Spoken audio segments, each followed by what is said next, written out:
Before we go into a collaborative write together, let's just consider the Think SRSD lessons that should have been taught prior to a collaborative write. So if we think about the Think SRSD launch lessons,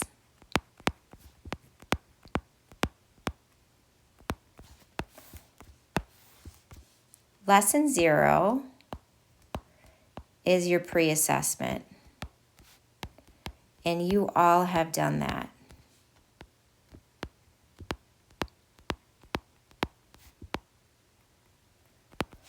Lesson 1 is where you go into color coding an exemplar, but before you do that, you introduce power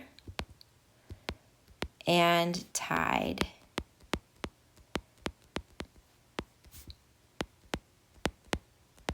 And then you go into color coding that high quality piece of writing that serves as the example for your class.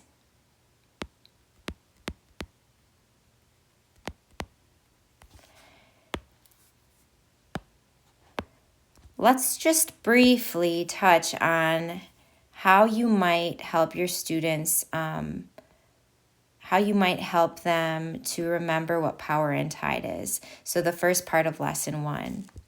So if you haven't already, you should have some kind of an anchor chart in your classroom.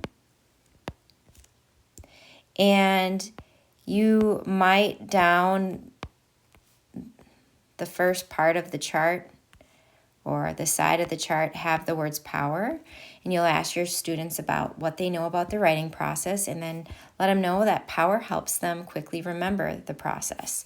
And so the P stands for plan, the O stands for organize, the W is write, the E is edit, and the R is revise. Then you go through each part with them and take notes about what they mean. So the P, of course, we all know, has 3 parts. It has, sometimes I make a little extra space for the P because it's such a big part of the process. It has P1, P2,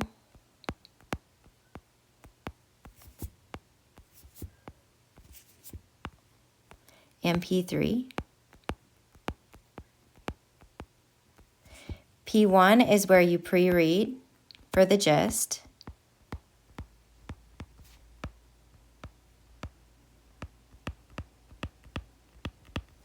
P2 is where you pull apart the prompt and you do a do what.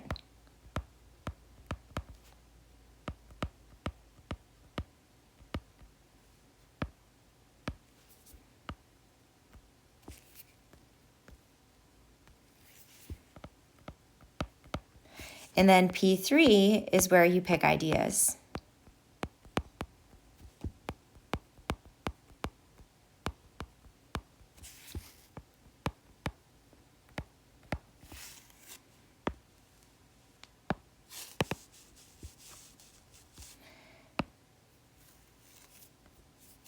Then organize.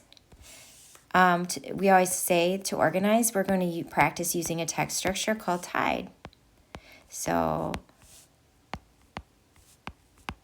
the T stands for topic introduction. The I stands for important evidence.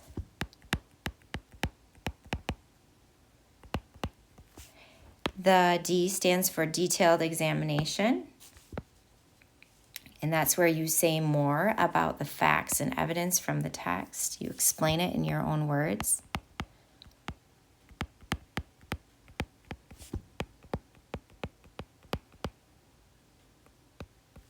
And then the E is ending. And then a lot of times I will color code those with the students right away. So I'll tell them that the topic intro is where you start and you make that green, like a green traffic signal. Then you might slow down like the yellow traffic signal and search back for the text for all those facts and important pieces of evidence. Then you say more about those facts and you explain them in your own words through your detailed examination. The last part is like the stop signal on a traffic light. That's your ending. Okay, so it's really important that students have been exposed to power and tide in lesson 1 before you go into lesson 2, which lesson 2 is the lesson we're going to, or I'm going to model for you today, and that is the collaborative right. The collaborative right, or collaborative practice, is not a one and done. You should be doing this at least 10 times in your class throughout the year. That will get students to independence, so maybe even more, hopefully even more than 10 times. A collaborative right is where you model all the parts of the writing process for your students. So you start with planning together, so pre-reading, pulling apart the prompt, picking ideas together, using the students' ideas to generate a list. And then you are going to organize all of their ideas and model this with them. And then you should do a class write where you write one example together, and then you go back through and edit and revise it. Now, this could take a day, this could take another day, and then this last part could take a third day or more. So just know that a collaborative write can be really an extensive process. You also might, do it all together once, and then the next round through plan and organize, and then have the students write in partners. Maybe the following time through, if you're noticing students are getting really set up for success, maybe you plan and pick ideas and pull apart the prompt and pre-read, but then you leave it up to the students to organize and write and edit and revise. Okay, so a collaborative write has a lot of variations, and that is what we're going to look at next.